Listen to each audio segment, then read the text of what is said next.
Hello.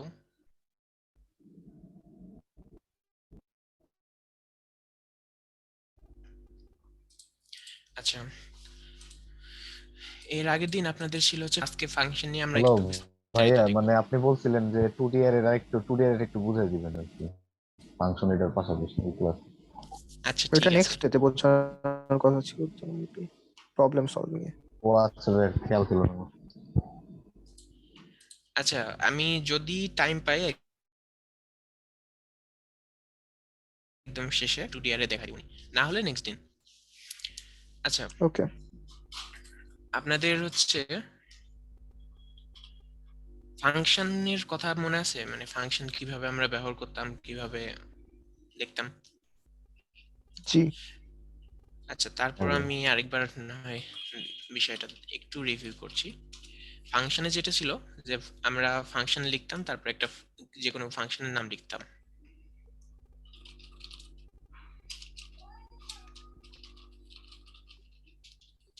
তারপরে first bracket দিয়ে ভিতরে যা ইচ্ছা তাই লিখতে পারতাম। বিষয়টা এরকম ছিল। এখন কিন্তু কোনো কাজেই দিবে না যদি আমি ফাংশনটা কল না করি। এখন যদি আমি কল করি, তাহলে সেই ক্ষেত্রে ওর ভিতরে যেটা আছে সেটা রান হয়ে যাবে। সো এটা যখনই কল করা হোক না কেন, এটা তখনই রান হয়ে যাবে। এখন আমাদের এখানে আরেকটা বিষয় দেখতে হবে, সেটা হচ্ছে আরেকটা ছিল সে এখানে আমরা প্যারামিটার নিচ্ছিলাম। প্যারামিটারের নাম আপনারা যা ইচ্ছা তাই দিতে পারেন ভ্যারিয়েবল আকারে। দেন সেই প্যারামিটারগুলো ইউজ করে যে কোনো কিছু করা যেত।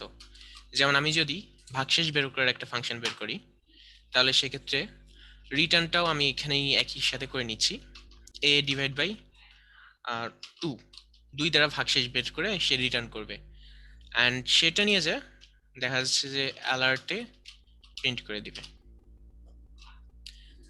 এখন যদি আমি দেখাই, আচ্ছা এখানে নান আসতেছে রিটার্ন। ভ্যালু আচ্ছা, দিতে আমি হবে। এখানে দেখেন কোনো কিছু পাস করিনি। সো আমি যদি এখানে 10 পাস করি, তাহলে দেখেন 10 দিয়ে 10কে 2 দ্বারা ভাগ করলে ভাগশেষ 0 থাকে, তাই আমাকে 0 দেখাচ্ছে। একই, তাহলে আমাকে 1 দেখাচ্ছে, কারণ ভাগশেষ 1 হয় 9কে 2 দ্বারা ভাগ করলে। সো আমরা একটা ফাংশন বানালাম, ফাংশনে প্যারামিটার দেখলাম, প্লাস সেটাতে রিটার্নের বিষয়টা দেখলাম। এই জিনিসগুলাই ছিল আগের দিন। আজকে যেটা আমরা দেখব সেটা হচ্ছে এই ফাংশনটাই জাস্ট ছোট করে, মানে এই যে এত কিছু লেখা আছে না। ও আরেকটা জিনিস দেখছিলাম আমরা, সেটা হচ্ছে এখানে ফাংশন লিখে সরাসরি দেখা যাচ্ছে যে লেট কোন একটা ভ্যারিয়েবল ইকুয়াল টু পুরো ফাংশনটা আমি লিখে দিচ্ছি, মানে ভ্যারিয়েবলের মান হিসাবে। তারপর আমি ভ্যারিয়েবলটাকে ফার্স্ট ব্র্যাকেট দিয়ে যুক্ত করে এখানে কোনো কিছু পাস করে দিলে তখন সেটা দেখা যাচ্ছে যে ওই ভ্যারিয়েবলটা এক্সিকিউট করছে। আচ্ছা, আমি এখানে কিছু ভুল করছি। লেট ফাং অ্যালার্ট দেন ইকুয়াল নাই। টু, ও আচ্ছা, রিটার্ন তো হচ্ছে কিন্তু এখন এখানে 1 দেখাচ্ছে। তো এই জিনিসটাই আমরা জাস্ট আগের দিন দেখছিলাম কি ফাংশন লেখা আছে। সো এত বড় ফাংশন আপনারা না লিখে খুব সহজে যেটা করতে পারেন, যে এই ভাইয়া ফাংশনটা আপনি কেটে দিলেন। ওই ফান 9 লিখলেন কিসের জন্য, আর ওই রিটার্নে এ দিয়ে %2 দিয়ে কল করছেন কিসের জন্য? এটা জাস্ট এমনি আপনাদেরকে দেখানোর জন্য যে একটা ভাগশেষ নির্ণয় করার একটা ফাংশন বানাইছি। আমি 9 প্যারামিটার হিসেবে দিলাম, সে আমাকে 9 কে, এই এর মান হয়ে গেল 9, 9 কে সে 2 দ্বারা ভাগ করে ভাগশেষ বের করলো। তার মানে ভাগশেষ ফান ইজিক্যাল তারপরে টু রিটার্ন। যেমন এ আছে, আপনি এখানে ফান ইজিক্যাল টু ফান ব্র্যাকেটে 9 কল করে দিলেন মান, আর এদিক ভাগ জি, 2। হ্যাঁ, এতে কি হলো যে ওই আপনার এর মান হয়ে গেল 9, তারপরে 9 কে ভাগ দিয়ে 2 দিয়ে ভাগ দিয়ে ভাগশেষ বের করলো, ভাগশেষটা তখন রিটার্ন করে দিল। ওই রিটার্ন করা মানটা আমরা তখন অ্যালার্টে দেখ, বুঝছেন কি বিষয়টা? জি, বুঝছি, সমস্যা নাই। আচ্ছা, সো আমরা কি দেখছিলাম যে এখানে শুরুতে ফাংশন লেখা আছে, আমরা সেই ফাংশনটা কেটে দিলাম, কেটে দিয়ে এখন ইকুয়াল দিয়ে গ্রেটার দেন সাইন দিলাম। এটাকে বলে হচ্ছে অ্যারো ফাংশন জাভাস্ক্রিপ্টের ভাষায়। আপনার কোনো কিছুই করতে হবে না, সামনে কোনো ফাংশন লিখতে হবে না, কোনো কিছু লিখতে হবে না। জাস্ট এই যে ফার্স্ট ব্র্যাকেট যেটা ছিল অতটুকু রাখবেন, ভিতরে যদি প্যারামিটার থাকে প্যারামিটার, তারপরে এই ইকুয়াল চিহ্ন দিয়ে একটা গ্রেটার দেন চিহ্ন, জাস্ট একটা অ্যারোর মতো চিহ্ন, মানে নির্দেশ ভাইয়া করছে কোনো যে এদিকে ভ্যারিয়েবলের কিছু একটা ভিতরেও আছে। যদি না নিই তবুও ভাইয়া মানে ফাংশন ডিক্লেয়ার না করে জাস্ট মানে ব্র্যাকেটের ভিতরে কোনো প্যারামিটার দিয়েও ভাইয়া ওই যে সেন্টার দিলে হবে? আমি ওই জিনিসটা আসতেছি এরপরে। তো এখানে দেখেন বিষয়টা কি দাঁড়ালো, আমরা ফাংশন দিলাম, মানে ফাংশন দিছিলাম ওইখানে শুরুতে, সেই জিনিসটা আমি কেটে দিয়ে জাস্ট ইকুয়াল দিয়ে একটা গ্রেটার, বাস এতটুকুই পার্থক্য, যে এখন ওই জিনিসটা একটু কম লিখতে হচ্ছে। তো আপনারা চাইলে এটা ইউজ করতেও পারেন, নাও করতে পারেন। কম লেখার ক্ষেত্রে সেটা দেখা যাচ্ছে যে এটা ইউজ করছেন। আর বিশেষ করে যারা সাইবার সিকিউরিটিতে, মানে যারা আপনারা বাগ বাউন্টি করবেন, তাদের ক্ষেত্রে তো মানে ডেভেলপারদের কোড পড়তে হবে, তখন এইভাবে দিয়ে আছে। আপনারা নর্মালি পড়ছেন শুরুতে ফাংশন লেখা থাকে, এখন সাপোজ কোথাও লেখা আছে দেখা যাচ্ছে যে এইভাবে, তখন আপনাদের ক্ষেত্রে একটু অসুবিধা হয়ে যাবে যে তাহলে এটা কি বোঝাচ্ছে। এই জন্য এই জিনিসটা চিন্তা থাকা আপনাদের ভালো। আপনারা চাইলে এটা ইউজও করতে পারেন, কম লিখতে হবে। এখন ফাংশনের আসি, সাবস্টিটিউট হিসেবে এটা ইউজ হয়। হ্যাঁ, সো আমরা এখানে আরেকটা বিষয় আসি, সেটা হচ্ছে দেখেন আমি কিন্তু ফাংশন, এই ফাংশনটা কোনো ভ্যারিয়েবলে অ্যাসাইন না করে ডাইরেক্ট এখানেই কল করতে পারবো। দেখেন এই ফাংশনের কিন্তু কোনো নাম নাই, তো আমি কিন্তু এটাকে কোনোভাবে কল করতে পারবো না এখন। কিন্তু তারপরে যদি আমি কল করতে চাই তাহলে পুরোটাকে আমি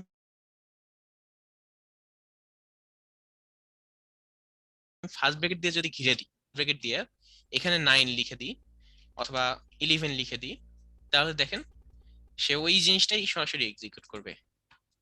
আচ্ছা এখানে কোনো, আচ্ছা এক্সিকিউট করছে কিন্তু জিনিসটা কোনো আল্লাহ। কিছুর মধ্যে দেখাচ্ছে না, অ্যালার্ট ব্র্যাকেট দিয়ে যেন মনে হচ্ছে পুরো প্রোগ্রামটা ব্র্যাকেট দিয়ে ঘিরা। আচ্ছা, অ্যালার্টে 1 দেখাচ্ছে। দেখেন সেম জিনিস, জাস্ট আমি এখন ভ্যারিয়েবল ইউজ না করে সরাসরি ফার্স্ট ব্র্যাকেট দিয়ে পুরোটাকে ঘিরে দিয়ে ওইখানেই কল দিয়ে দিলাম, মানে এখানেই ফাংশন বানালাম, এখানেই কল দিলাম ডাইরেক্ট। সো এই কাজটা আপনারা করতে পারবেন, তবে এই কাজটাতে আপনারা ভবিষ্যতে আর এই ফাংশনটাকে দ্বিতীয়বার কল করতে পারবেন না। এটা একবার কল করার ক্ষেত্রে ঠিক আছে, কোনো সমস্যা নেই। আপনি ডাইরেক্ট এখানেই কল করে দিচ্ছেন, এখানেই মানে এখানেই বানাচ্ছেন, এখানেই কল করছেন। আর যখন আপনার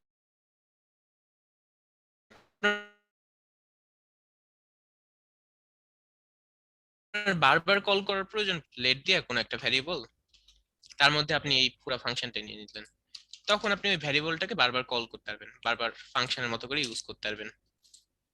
সো এই পর্যন্ত কি আপনাদের কোনো প্রশ্ন আছে? জি না। আচ্ছা, কেউ একজন প্রশ্ন করছিলেন ওই যে ভ্যারিয়েবল ছাড়া করা যাবে কিনা। সো ওইটাই ছিল, ভ্যারিয়েবল ছাড়া ওইভাবে করতে পারবেন আপনারা সরাসরি। এছাড়া ফাংশন কিন্তু আরো অনেক জায়গায় ইউজ হয়, আরো বিভিন্ন ভাবে। সো আমরা ওই বাকি যে জিনিসগুলো আছে ওগুলা দেখব। আপনাদের যদি এই পর্যন্ত ক্লিয়ার হয়ে যায় তাহলে আমি নেক্সটে যাব। এই পর্যন্ত কি ক্লিয়ার সবার? জি ভাইয়া। আচ্ছা, আমরা কি জানি, ভালো করে একটু এখন মনোযোগ দিয়ে শুনবেন সবাই। আমরা এখানে জানি যে প্যারামিটারের মান এ লেখা আছে, তাই না?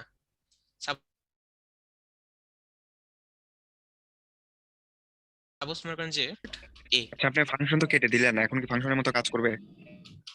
মানে বুঝলাম না আপনার কথা। ফাংশন লেখা তো কেটে দিলেন, ফাংশনের মতো কি কাজ করবে? হ্যাঁ, তা তো করবে। এই যে দেখেন ইকুয়াল চিহ্ন দিয়ে আমি একটা গ্রেটার দেন সাইন দিছি, এটা দ্বারাও কিন্তু বিষয়টা অনেকটা ফাংশনের মতো করেই বোঝায়। মানে এটা হচ্ছে আপনি জাস্ট ফাংশনকে রিপ্লেস করে দিলেন, এখানে আর ফাংশন লিখতে হচ্ছে না শুরুতে। মানে ওই শুরুতে যে আপনি ফাংশন দেখতে। লিখলেন বা ওইটা লিখেন, যেটাই লিখেন না কেন দুইটা একই সেম। সো আমি এখন দেখেন কি করছি, একটা ফাংশন বানালাম, সেই ফাংশনটাকে আবার ফার্স্ট ব্র্যাকেট দিয়ে ঘিরে দিয়ে এখানে কল দিচ্ছি। কল দিয়ে আমি এখানে যদি কোনো কিছু একটা লিখি, তাহলে দেখেন সেই মানটা এর মধ্যে চলে যাবে, দেন এটা অ্যালার্টে শো করবে। সো আমাকে হ্যালো দেখাচ্ছে। ইভেন আমি যদি এখানে হ্যালো না লিখে, মানে হ্যালোটা কি ছিল, স্ট্রিং ছিল না?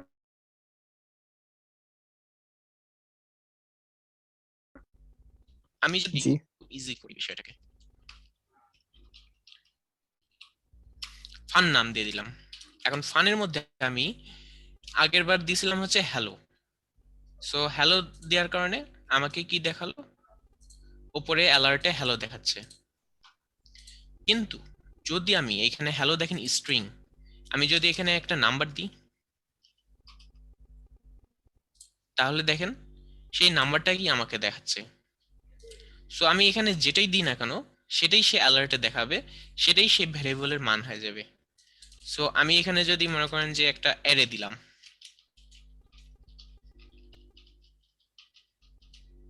এইভাবে আমরা অ্যারে লিখতাম, দেখেন এখন অ্যারের মানটা আমাকে সরাসরি অ্যালার্টে দেখাচ্ছে।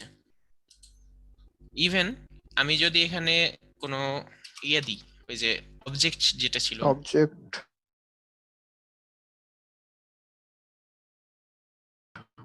এম,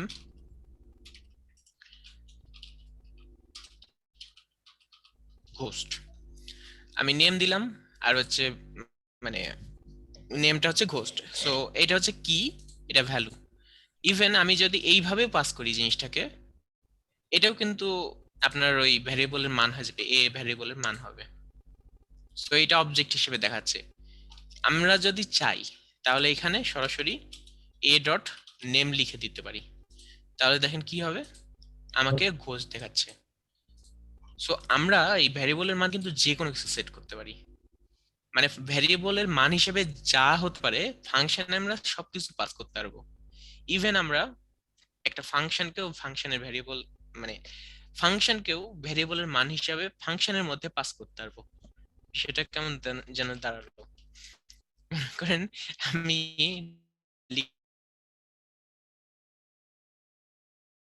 লিখলাম লেট, একটা ফাংশন বানালাম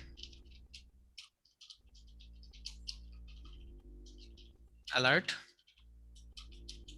it is fun। আচ্ছা, এখন দেখেন আমি যদি এই ফাংশনটাকে কল করি fun1, যেটা এটাকে যদি কল করি, তাহলে কি হবে, আমাকে ইট ইজ ফান দেখাবে, দেন তারপরে ঘোষ দেখাবে, কারণ পূর্বের ফাংশনটা আমি পরে কল করছি। দেখেন এই যে ফান যেটা ওটা পরে কল করছি। সো fun1 কল করলে আমাকে ইট ইজ ফান লেখা দেখাচ্ছে। এই সেম কাজটা আমি কিন্তু এইখানে পাস করে দিতে পারবো, মানে ডাইরেক্ট fun1 এইভাবে লিখে দিতে পারবো।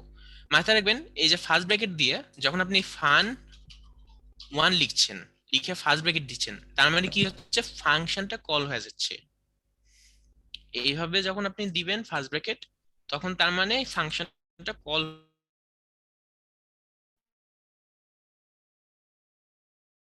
হয়ে গেল অলরেডি, মানে ফান ভ্যালুটা আপনি যদি এখানে এইভাবে লিখেন যে ফাংশন ফান, তার ভিতর fun1, তারপর ফার্স্ট ব্র্যাকেট, তার মানে সে অলরেডি এক্সিকিউট হয়ে গেছে, দেন সে যেটা রিটার্ন করছে এই ফাংশনটা, সেটাই ফানের মধ্যে পাস হবে। এতটুকু বুঝলেন কি? একটু এক্সিকিউট করে দেখলে ক্লিয়ার হবে। ক্লিয়ার না ভাই? আচ্ছা, আমি এক্সিকিউট করে দেখাচ্ছি আপনাদেরকে।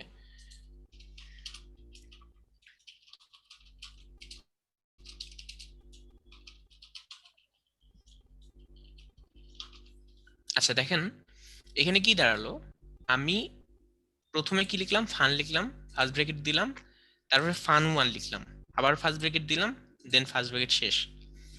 তো এখানে কি দাঁড়াচ্ছে, আমি যখন এই ফাংশনটা, মানে এখানে দেখেন ভিতরের ফাংশনটা কিন্তু আগে এক্সিকিউট হবে, কারণ এই ফাংশনটা পরে আছে।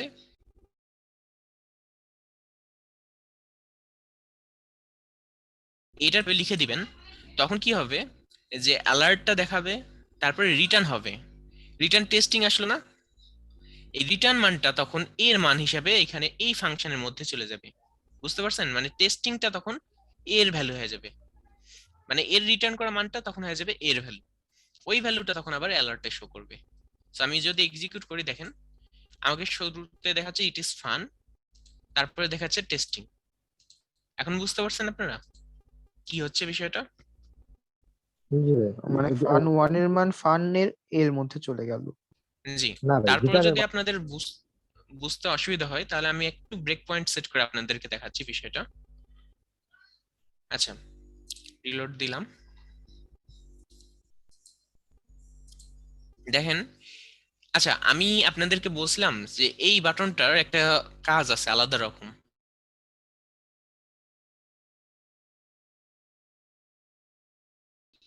সো এখন আপনার ফাংশনে আসছেন, এই বাটনটা, আচ্ছা আমি আগে ওই বাটনটা আপনাদেরকে দেখাই এটা বোঝানোর আগে।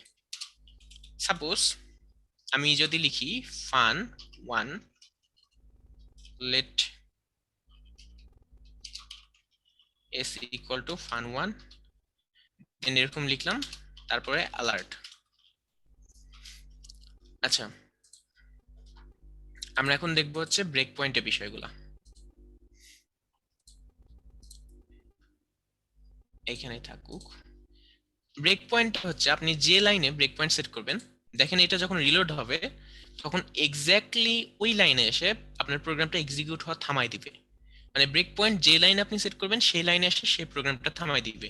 মনে করেন আমি ফাংশনের ভিতরে এখানে ব্রেক পয়েন্ট সেট করছি, এই ফাংশন যখন কল হবে তখন এর ভিতরে এই 2 নাম্বার লাইনে এসে ব্রেক পয়েন্টটা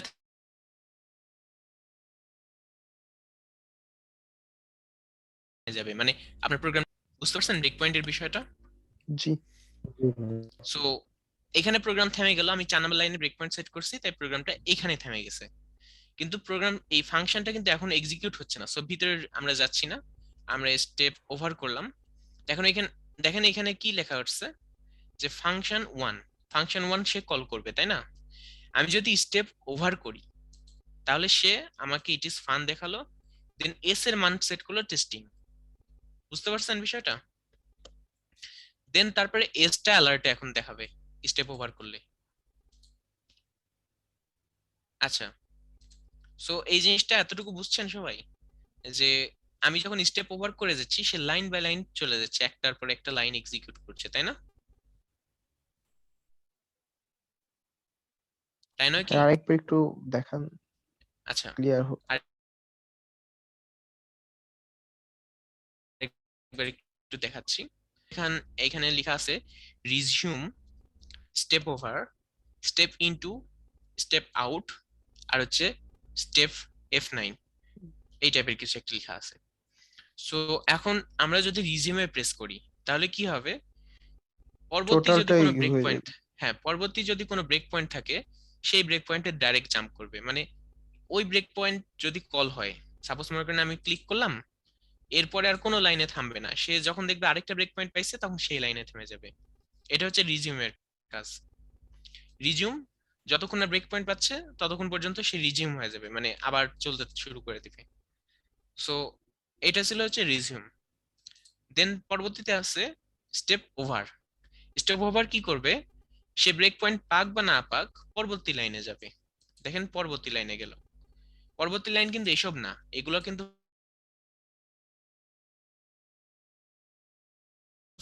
ফাংশনের ভিতরের অংশ। তারপরে পরবর্তী লাইন কোনটা, অ্যালার্টের। এই যে স্টেপ ওভার ক্লিক করলাম, পরের লাইনে চলে যাচ্ছে, মানে ফাংশন ওয়ানে অ্যালার্ট আছে ওটা কল হলো, দেন তারপরে পরের লাইনে চলে আসলো। সো স্টেপ ওভার বুঝতে পারছেন আপনারা? জি। আচ্ছা এখন আমরা যাব হচ্ছে নেক্সট যে বাটনটা আছে, এই যে স্টেপ ইনটু যেটা লেখা আছে। এখন আপনাদের কি মনে আছে স্টেপ ওভার যখন আমরা করছিলাম, সাপোজ স্টেপ ওভার করলাম, সে কি করলো এই লাইনটাতে যদি আমি স্টেপ ওভার করি 9 নাম্বার লাইন, তাহলে সে কি করছে 10 নাম্বার লাইনে চলে যাচ্ছে, তাই না? হ্যাঁ। সে কি দেখাচ্ছে যে এই ফাংশনের মধ্যে লাইন বাই লাইন কিভাবে এক্সিকিউট হচ্ছে? এই জিনিসটা কি আমাদেরকে দেখাচ্ছে? দেখাচ্ছে না। না। সো আমি যদি এই ফাংশনের মধ্যে জিনিসগুলো কি হচ্ছে, লাইন বাই লাইন কিভাবে এক্সিকিউট হচ্ছে, আমি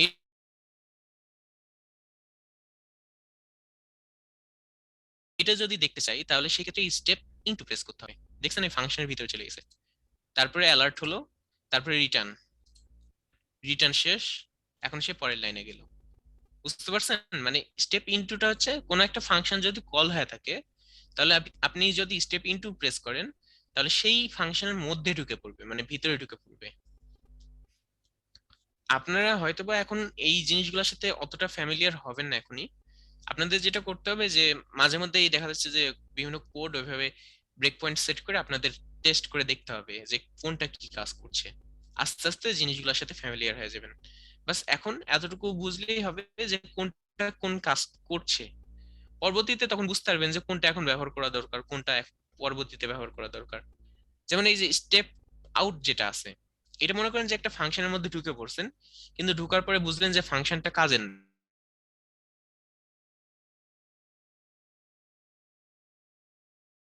না, আমার ফাংশন থেকে বের, এখন আমি ফাংশন থেকে বের হতে চাচ্ছি। সো এই যে স্টেপ আউট, যেটা স্টেপ ইনটু করলাম, ভিতরে ঢুকে পড়লাম ফাংশনের, আমি এখন চাচ্ছি এই ফাংশন থেকে বের হব এই 6 নাম্বার লাইনে না যেয়ে। সো এই ফাংশন এক্সিকিউট করে পুরোটা শেষ করে সে বের হয়ে আসবে স্টেপ আউট দিলে। দেখেন এই যে 10 নাম্বার লাইনে চলে গেল। বুঝতে পারছেন? জি ভাইয়া। সবাই কি বুঝছেন বিষয়টা?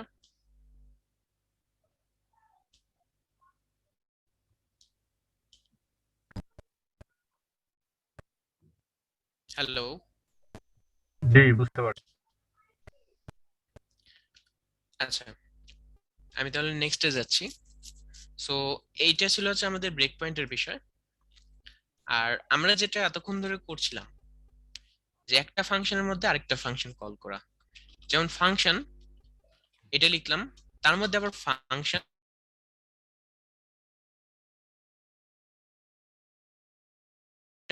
1 লিখে এটা let func 1, sorry let S equal to fun 1 call করলাম। এখন যদি আমি এর মধ্যে এস লিখি তাহলে কি হবে এস এর বলতে পারবেন ভ্যালুটা কেউ? ফানের মধ্যে যাবে। এস এর ভ্যালুটা ফানের মধ্যে যাবে। এস এর ভ্যালুটা কোথা থেকে আসবে? ফান 1 থেকে। ফান 1 যেটা রিটার্ন করছে, হ্যাঁ টেস্টিং রিটার্ন করছে, তার মানে এস 1 এর এস এর মানটা হবে হচ্ছে টেস্টিং, তারপর সেটা যাবে হচ্ছে ফানের মধ্যে। জি সেই এস এর মান তখন যে আবার এর মধ্যে সেট হবে, ওই এর মানটা আবার অ্যালার্টে শো করবে। এই জিনিসটা সবাই বুঝছেন? জি ভাইয়া, একটা প্রশ্ন ছিল। জি বলেন। ফান 1 এর মধ্যে যে অ্যালার্ট আসছে বা রিটার্ন বাদে অন্য কিছু থাকলে সেটা হচ্ছে এস এর মধ্যে আসবে না, মানে যেটা আমি কল করব সেটার মধ্যে আসবে না। মানে রিটার্ন যদি না থাকে সেক্ষেত্রে জি মনে করেন আমি এটা কমেন্ট করে দিলাম স্ল্যাশ স্ল্যাশ দিয়ে, সো এটা এখন প্রোগ্রাম পড়বে না। কমেন্ট মানে তো আপনারা জানেনই যে কমেন্ট মানে হচ্ছে আমাদের পড়ার জন্য, কম্পিলার ওটাকে ছুঁয়েও দেখবে না যে এটা কি লেখা আছে। হ্যাঁ সো আমি এটা কমেন্ট করে দিলাম, মানে এখন কোনো রিটার্ন নাই এই ফাংশনে। সো এখন যদি আমি এক্সিকিউট করি তাহলে ফান 1 আমাকে কি রিটার্ন করবে এটা কেউ ধারণা করতে কোনো পারবেন? কিছু রিটার্ন করতেছে না। এর আগে দেখছেন আপনারা? এর আগে দেখছেন কোনো কিছু রিটার্ন না করলে কি লেখা ওঠে?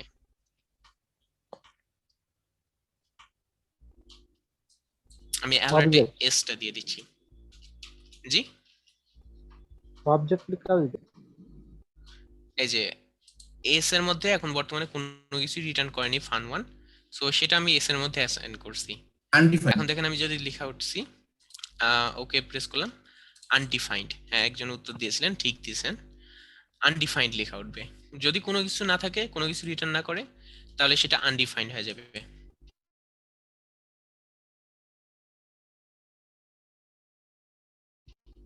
সো আমি তাহলে সেই ক্ষেত্রে সেই রিটার্নের মানটা তখন দেখাবে, এস এর মান। জি বুঝতে ভাইয়া। পারছেন বিষয়টা? আচ্ছা, সো ফানের মধ্যে যখন আমি এস এর মান পাস করলাম, এতটুকু পর্যন্ত আপনারা সবাই বুঝছেন? জি বুঝতে পারছি। আমি এই সেম জিনিসটা এখানে এক্সট্রা ভ্যারিয়েবল না নিয়ে ডাইরেক্ট ফান 1টাকেই এর মধ্যে দিয়ে দিলাম। সো কি হলো, এক্সট্রা ভ্যারিয়েবল ইউজ হলো না, কিন্তু ফানের মধ্যে ফান 1 চলে আসলো, মানে ফান 1 এর যে রিটার্ন মান সেটা এখন ফানের মধ্যে যাবে, দেন সেটা অ্যালার্ট হবে, মানে আগের মতোই জাস্ট ভ্যারিয়েবল ছাড়া। দেখেন টেস্টিং লেখা হচ্ছে। বুঝতে পারছেন এখন? সেম জি ভাইয়া। জিনিস আমরা যেটা let S equal to fun 1 লিখে কল করছিলাম, এখানে এস লিখছিলাম, তখন ওই জিনিসটা আমরা না করে ডাইরেক্ট এই এতটুকুই নিয়ে এসে এর ভিতরে বসিয়ে দিলাম।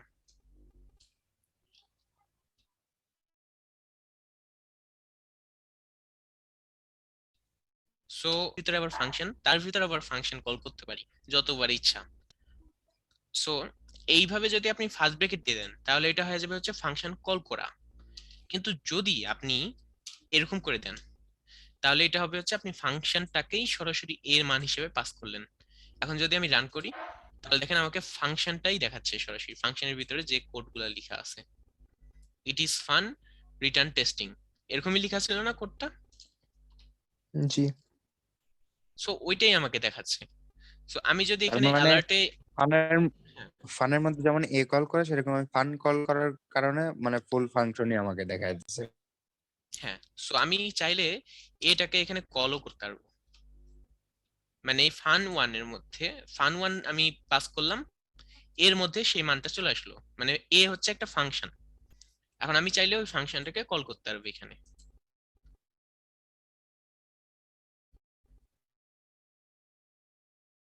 এবং ইট ইজ ফান লেখা আছে না, আমি যখন ফান কল করলাম সেখানে ফান1 পাস করলাম, তখন হয়ে গেল কি ইট ইজ ফান লেখা উঠছে এর ভিতরে। তো এই বিষয়টা কি সবার কাছে ক্লিয়ার হয়েছে? তখন আর রিটার্নটা হচ্ছে করতেছে না। হ্যাঁ, আপনি চাইলে এখানে রিটার্ন নিতে পারেন। রিটার্ন মান যেটা ছিল লেট এস ইকুয়াল টু, আমি ওই রিটার্ন মানটা নিলাম, তারপরে ওইটা আবার অ্যালার্টে দেখাচ্ছি এস।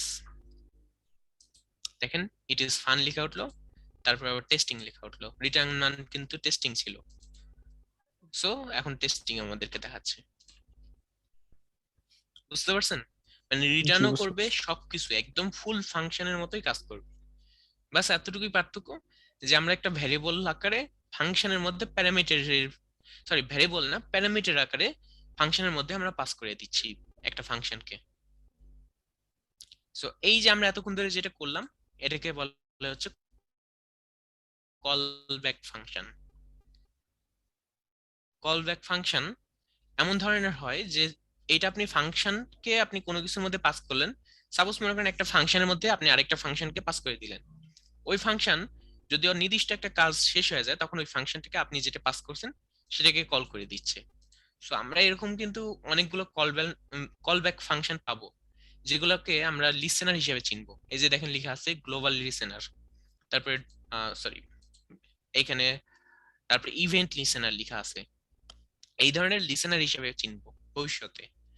সো এই ফাংশন গুলাকে লিসেনার হিসেবে ইউজ করা হয়, যেখানে দেখা যাচ্ছে যে আপনি ফাংশন দিয়ে দিচ্ছেন, যখন যখন মনে করেন একটা বাটন এখানে উঠে আছে, ওই বাটনে ক্লিক করলাম, সাথে সাথে ওই ফাংশনটা কল হয়ে যাবে। আচ্ছা, ওই জিনিসটা আপনাদেরকে একটু দেখাই। এর জন্য আমাদেরকে এই HTML-টাও কিন্তু আজকে এডিট করতে হবে। আচ্ছা, আপনাদের একটা ক্লাস আছে যেখানে হচ্ছে এখন ট্যাগ যদি নাও বুঝেন তাও সমস্যা নেই, ভবিষ্যতে এটা নিয়ে ক্লাস আছে। সো আমাদের HTML ট্যাগ হচ্ছে এরকম সেকেন্ড লেস দেন চিহ্ন দিয়ে কিছু একটা নাম দিতে হয়, তারপরে গ্রেটার দেন চিহ্ন। কিছু একটা বলতে এগুলো নির্দিষ্ট থাকে, যেমন HTML নির্দিষ্ট, HTML ভাই উপরে এখানে থাকবে, তো তারপরে বডির এখানে মধ্যে তো আমরা ডাইরেক্ট বয়লার প্লেটও ইউজ করতে পারি। আহ, আসলে আমরা এখন যেহেতু শিখছি, সো এখন এইভাবে করি। সো আমরা এখানে বডির মধ্যে দেখা যাচ্ছে বিভিন্ন ট্যাগ গুলো ইউজ করছি। তার মধ্যে মনে করেন আমি একটা ট্যাগ ইউজ করব বাটন। বাটন ট্যাগ কি করে, যে এই বাটনের মধ্যে আপনি যদি লিখেন ক্লিক মি, তাহলে দেখেন এখানে রিলোড দিলে ক্লিক মি লেখা উঠছে, দেখতে পাচ্ছেন একটা বাটন লেখা উঠছে এখানে উপরে।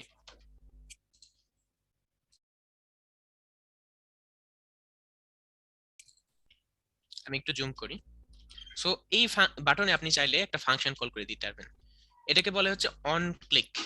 যদি ক্লিক হয় এই বাটনে তাহলে কি হবে, তাহলে আপনি একটা ফাংশন বানান। মনে করেন আমি একটা ফাংশন বানালাম, ফাংশন টেস্ট, দেন এটাতে অ্যালার্ট দিয়ে দিলাম।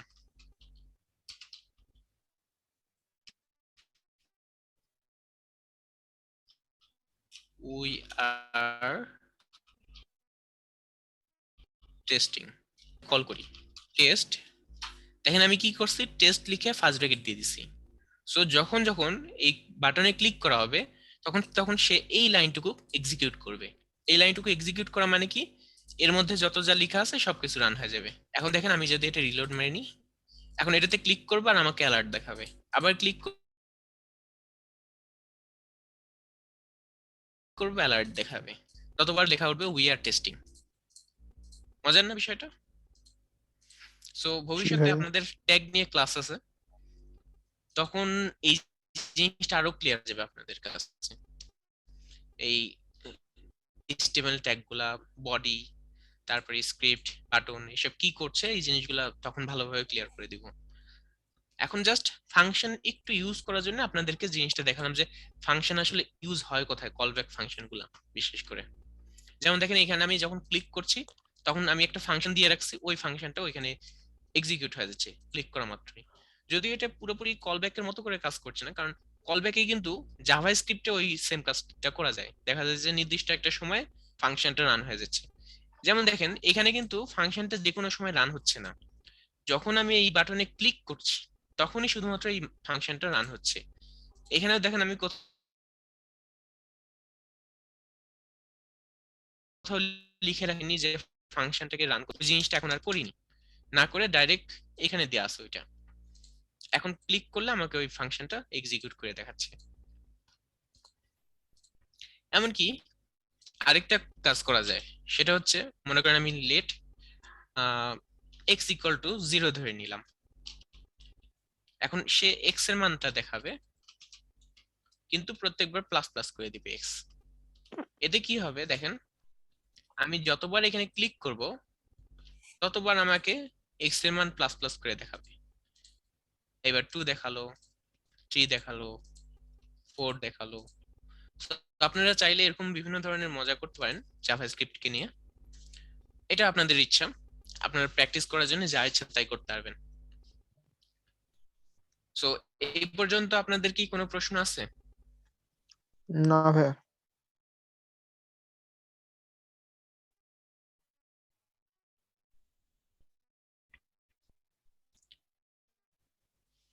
আজকে তো মনে হচ্ছে আপনাদের প্রশ্ন। না, এই আসলে প্র্যাকটিস করলে প্রশ্ন বের হবে, নেক্সট ক্লাসে আপনাকে আচ্ছা ধরবো না আবার।